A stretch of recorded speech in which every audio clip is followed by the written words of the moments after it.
With only 4 weeks left for the transfer window to open, Newcastle United fans should be excited. It might seem crazy what I'm about to say, but Newcastle may have more money to spend than initially believed and can buy before selling in the coming window. Yes! Hell yeah! Hey, come on, baby! Come on! Yes! Come on! So from revealing the intriguing reasons why, to discussing Newcastle's potential move for a prolific forward, already dubbed the next Victor Guimarães, to revealing Newcastle's interest in the best ever Scottish Academy product who will be sold in January, to Paul Mitchell potentially signing highly rated winger from Monaco. We'll also discuss the proposed bill change that might force out Manchester City and Newcastle owners, plus what's the latest game-changing news ahead of Newcastle United's clash with Crystal Palace. As per, join us as we break it all down. Let's go! So the Newcastle United world has been abuzz with reports that Newcastle United's manager Eddie Howe and his recruitment team had to sell before signing any player to comply with the profit and sustainability regulations. Eddie Howe himself even went on to confirm that the Guehi money that was not used last window wasn't available too. However, after deep digging, recent developments suggest that Newcastle may have more money to spend than initially believed and can actually buy before selling. This is because, despite the club stating last summer that they did not have the funds to make expensive signings due to profit and sustainability regulations, they went ahead and submitted a massive £70 million bid for Marc Guehi. In fact, there were 3 bids prior to the 4th, with each bid claimed to be the maximum Newcastle could pay. Yet Newcastle continued to submit bid after bid, demonstrating that they had financial resources available, contrary to reports suggesting otherwise, and that each bid would be their final offer. This pattern also occurred in the summer before that one, when they were reportedly given a transfer budget of £75 million, which was said to be the limit. Yet they ended up signing Sandro Tonali, Tyno Livramento, Harvey Barnes, Lewis Hall, and Yankuba Minte, spending over £100 million, far exceeding what was initially believed to be their budget. So, it seems Newcastle may have more financial flexibility than previously thought, and could buy before selling in the upcoming window. But this begs the question: why is Newcastle misrepresenting their transfer budget repeatedly? One possible reason is that Newcastle may want to avoid inflating the market. If the club were to announce a large transfer budget, it could drive up the prices of players they are interested in, making it more difficult to acquire their top targets at reasonable prices. A good example of this is Manchester United, who have often faced challenges in acquiring players, frequently overpaying for those who do not meet expectations.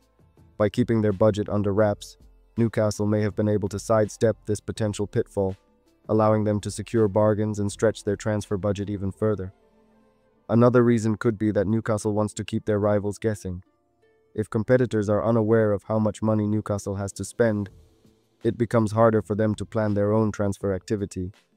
This could give Newcastle an advantage in the transfer market. For instance, Newcastle managed to sign Sandro Tonali unexpectedly, while Chelsea, who were keen on the player, were left in the dark about Newcastle's financial capabilities. While some may feel it's entirely possible that Newcastle is being honest about their transfer budget, given the club's financial resources and the massive £70 million bid for Marc Guehi that went unused, along with Newcastle's trend of downplaying their finances in the past, it seems more likely that they are trying to keep their transfer activity under wraps for strategic purposes. I could see that as a very real possibility. Then, moving on in some transfer developments, according to Craig Hope of the Daily Mail, Newcastle United is keeping a close eye on Norman Bassette, a promising young forward from Coventry City, who has already been compared to Victor Guimarães. The 20-year-old recently joined the Sky Blues in August for around £2.5 million from French club Caen, where he debuted at the age of 16. Bassette's rapid rise has been notable. He earned his first senior cap for Belgium during the most recent international window, reflecting the high regard in which he is held back home. He scored his first goal for Coventry in a 2-2 draw against Sheffield United, and prior to that, he made appearances off the bench against Middlesbrough and Sunderland, games that Newcastle scouts attended. Comparisons with Gyökeres are significant, as the Swedish striker enjoyed 2 successful seasons at Coventry before moving to Sporting Lisbon in the summer of 2023. Since then, Gyökeres has shown exceptional form, scoring 67 goals in 70 games in Portugal and generating interest from Premier League clubs, including Newcastle, who had previously monitored him closely before his transfer. At 6 feet 1 inch tall, Bassette shares a similar physical stature with Guimarães, and reports suggest their playing styles may also align, further fueling comparisons. The resemblance goes beyond just their skill sets. They are noted to look alike as well. With Frank Lampard recently appointed as Coventry's manager, Bassette will now have the opportunity to develop under a high-profile coach. It's clear that Newcastle will not be the only club keeping tabs on his progress this season, as his performances are likely to attract attention from multiple teams looking for emerging talent. The coming weeks will be crucial for Bassette as he seeks to build on his early promise and solidify his status as a player to watch in the Championship. Then, Newcastle United is also reportedly keeping a close eye on Monaco's promising winger Eliesse Seghir. The 19-year-old talent is familiar to Newcastle's sporting director Paul Mitchell, who previously oversaw transfer operations at Monaco for 3 years. Seghir has emerged as a standout player this season, making 16 appearances for Monaco's first team, where he has scored 5 goals and provided 3 assists. Notably, he also netted his first Champions League goal in a recent match against Benfica, despite the team suffering a 3-2 defeat. Last season, he faced challenges with injuries, limiting him to just 14 matches across all competitions.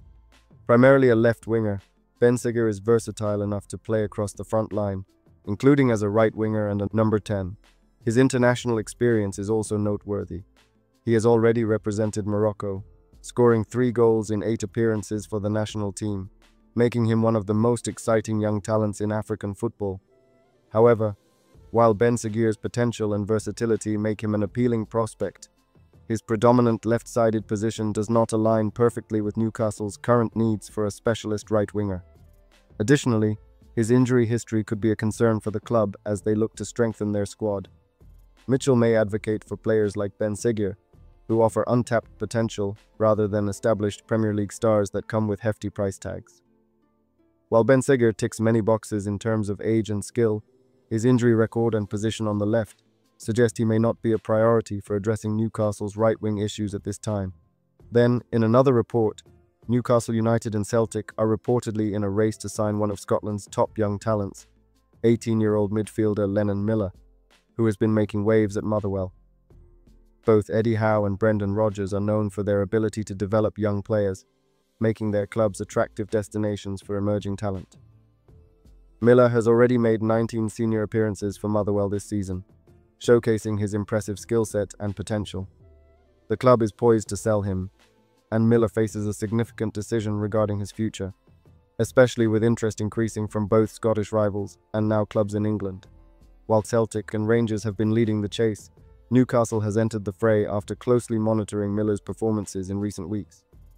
The Magpies have been proactive in acquiring young talent, having previously signed players like Georgian forward Vakhtang Salia and Serbian defender Miodrag. Newcastle views Miller as a player with enormous potential, and they are not alone in this assessment. Reports indicate that more than half of the Premier League clubs, including Arsenal, Chelsea, Liverpool, Manchester United, Tottenham Hotspur, Brighton and Hove Albion, Brentford, Crystal Palace, West Ham United and Leeds United, have scouted him this season. Additionally, Italian clubs Atalanta and Bologna are also interested, potentially looking to replicate the successful transfer of Lewis Ferguson from Aberdeen to Italy. Motherwell considers Miller their best academy prospect and expects a deal to be completed in January. They are aiming for a fee of at least £5 million, following the £3 million they received from David Turnbull's transfer to Celtic in 2020. Although they are willing to negotiate, Motherwell would prefer to keep Miller until the summer, even if an agreement is reached in January. As interest in Miller intensifies, Newcastle will need to act swiftly to secure his signature, with the January transfer window on the horizon. This could be a defining moment for Miller as he looks to take the next step in his career. Then, in a huge update that can potentially change Newcastle's future, a new proposal aimed at altering the landscape of ownership in English football has been introduced by Labour peer Lord Bassam of Brighton.